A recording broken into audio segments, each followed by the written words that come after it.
Hello les amis, j'espère que vous allez bien, j'espère que vous avez la forme. Aujourd'hui on se retrouve pour une nouvelle vidéo Excel qui fait partie de la série des vidéos pour débutants.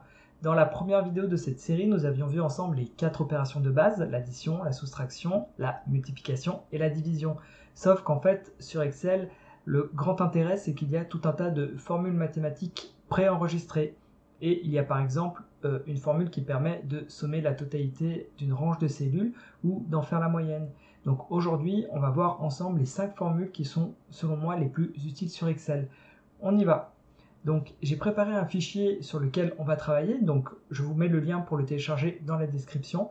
N'hésitez pas donc à le télécharger, on va travailler comme ça ensemble au fur et à mesure que la vidéo s'écoule. Donc on y va. Donc en gros, j'ai mis une colonne intervenant avec des noms de personnes, j'ai mis leur poids, et j'ai mis les personnes qui seront présentes ou non à un événement quelconque, c'est pas très important. Et j'ai créé une cinquième catégorie, enfin une cinquième colonne, mais on verra plus tard son utilité. Et ici, j'ai prévu de faire mes formules avec vous. Donc je vous propose de commencer tout de suite, on va commencer par le total poids. Vous l'aurez compris, on veut la somme de tous les poids de toutes les personnes. Donc on y va, donc il faut toujours commencer les formules sur Excel par égal. Ensuite on va taper somme, c'est le nom de la formule qui nous permet de sommer, donc vous voyez que ça va être assez facile à retenir. On ouvre une parenthèse et après vous voyez que dans les arguments il y a nombre 1, nombre 2 et 3 petits points. Ça veut dire qu'il faut venir renseigner le premier nombre que l'on veut sommer, on met un point virgule et on rentre le deuxième, on met un autre point virgule et on rentre le troisième, ainsi de suite.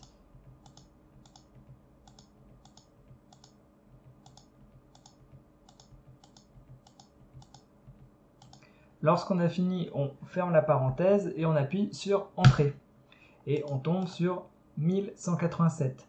Vous voyez qu'ici, j'ai noté deuxième méthode, parce qu'en fait, là, notre tableau, il fait 17 lignes, mais imaginons qu'il en fasse 200. Vous voyez, faire ce que je viens de faire 200 fois, redescendre chaque nombre 200 fois, bien évidemment, non.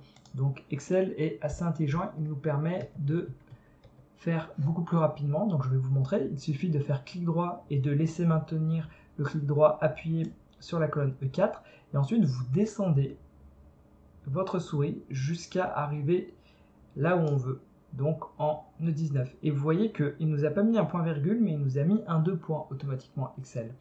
Donc lorsque vous mettez une première cellule, 2 points, une dernière cellule, Excel va nous faire la somme de toutes les cellules qu'il y a entre ces deux cellules. Je ferme la parenthèse, j'appuie sur Entrée et je trouve exactement le même résultat, ce qui est très logique. Deuxième formule que je veux voir avec vous, c'est la moyenne. Donc moi, je veux le poids moyen de toutes ces personnes. Donc vous verrez que la formule moyenne fonctionne à peu près exactement comme la formule somme. On y va.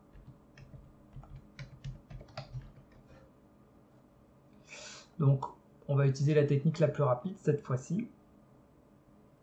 On ferme la parenthèse et on appuie sur Entrée. Et donc le poids moyen de tous nos participants est de 69,82 kg. Maintenant, on veut le poids minimum. Donc, pour avoir le poids minimum, il faut utiliser la fonction min. Donc, on fait égal, toujours, min. On ouvre une parenthèse et ça va être exactement comme pour la somme ou comme pour la moyenne. Il va falloir sélectionner toutes les données dont on veut tirer le minimum. Donc, on recommence. On ferme la parenthèse et on appuie sur Entrée. Donc, le poids minimum est 52 kg.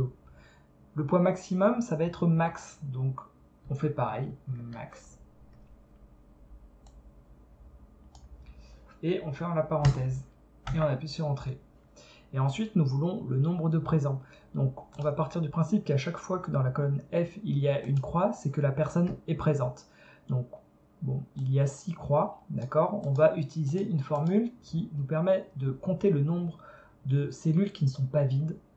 Et donc, cette formule s'appelle NBVAL. On y va. Donc pareil, on ouvre la parenthèse, on sélectionne toutes les cellules où on veut qu'Excel compte le nombre de croix. On ferme la parenthèse et on appuie sur Entrée.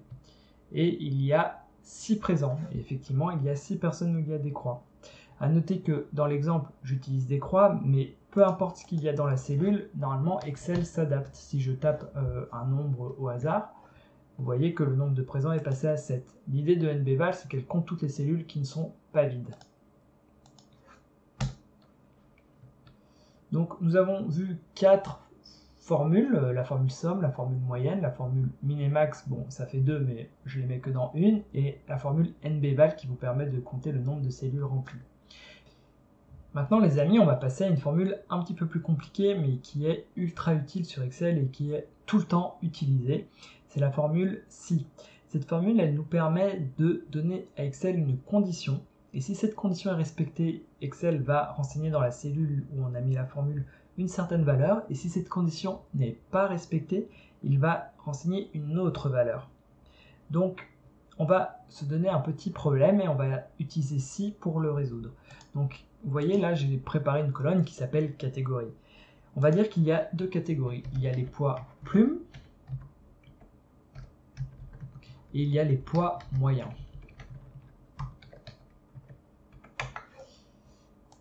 Et la condition, ça va être que si la personne fait plus de 65 kg, elle fait partie des poids moyens, et si elle fait moins de 65 kg, elle fait partie des poids plumes. Ok? Donc là, par exemple, Cyril Bert, il fait plus de 65 kg, donc nous, on veut afficher poids plumes. Vous me direz, on peut le remplir à la mano. On n'a que 17 lignes, ça ne prendra pas beaucoup de temps, mais encore une fois, si on a 200 lignes, il vaut mieux utiliser la formule SI. Donc, on va faire égal, on va faire SI, on va ouvrir la parenthèse. Et là, si vous voulez, ici, on voit qu'on a 3 arguments à rentrer. Et le premier argument, c'est la logique, c'est le test logique, donc c'est la condition. Donc nous, notre condition, c'est si E3 est supérieur à notre valeur en M2 qui est 65, voilà, c'est la condition. Et donc, si c'est supérieur, donc valeur si vraie, qu'est-ce qu'on veut? Eh bien, on veut qu'il y ait marqué poids moyen. Donc, je pourrais marquer comme ça poids moyen, ok? Mais je peux également, donc toujours entre guillemets si vous faites ça, mais je peux également, et c'est ce que je vais faire, directement sélectionner la cellule qui est ici, et ça va mettre ici poids moyen si la condition est respectée. On met un point virgule et il faut dire à Excel ce qu'il faut faire si la condition n'est pas respectée. Et dans ce cas-là, il faut marquer poids plume. Si Cyril ne fait pas plus de 65 kg, c'est un poids plume. On clique sur poids plume, on ferme la parenthèse et on appuie sur Entrée. Et effectivement, Cyril Bert est un poids moyen. Maintenant, je voudrais voir avec vous les différentes façons de décaler une formule facilement sans devoir la retaper à chaque fois. Là, j'ai pas envie de refaire égal si, d'ouvrir la parenthèse, d'aller chercher E4, de refaire supérieur à... Bref, vous l'aurez compris, il y a un moyen sur Excel de copier la formule vers le bas. Il y en a même plusieurs. Donc on peut faire CTRL-C, sélectionner toutes les cellules en dessous, et faire CTRL-V. Ah, là ça marche pas, on voit qu'on a 0 de partout. Pourquoi? Si je fais un petit raccourci clavier fait jamais de mal, F2 pour rentrer à l'intérieur de la cellule, je vois que tout s'est décalé. Alors là effectivement on a bien E4, ça nous intéresse parce que c'est bien cette ligne là que l'on veut tester. Par contre là on n'est plus sur poids plume, on n'est plus sur poids moyen et on n'est plus sur la condition de 65. C'est normal, Excel lorsque vous copiez la formule vers le bas, il décale toutes les lignes qu'il y avait à l'intérieur de la formule. On va donc retourner sur notre première formule et il y a une petite astuce qui nous permet d'éviter cela. Il faut ce qu'on appelle figer les cellules, que l'on ne veut pas déplacer en copiant la formule. Donc si je vais à l'intérieur, ici je vois que J2 c'est égal à poids plume, donc ça je ne veux pas le décaler, donc j'appuie sur F4. La cellule est figée. K2, je ne veux pas le décaler, j'appuie sur F4. La cellule est figée. M2, je ne veux pas le décaler non plus, et j'appuie sur F4. La cellule est figée. E3, par contre, je veux bien qu'il se décale, parce que lorsque je copierai la formule en dessous, je veux bien que ce soit le 52 là qui soit pris en compte dans la formule, et non pas le 75 de nouveau.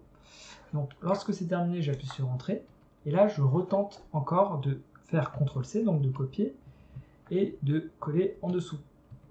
Et là, on voit que ça fonctionne cette fois-ci. Je vais juste en profiter pour vous montrer une autre façon de décaler la formule vers le bas. Je ne sais pas si vous avez vu, mais ici vous avez un petit carré en bas à droite de la cellule.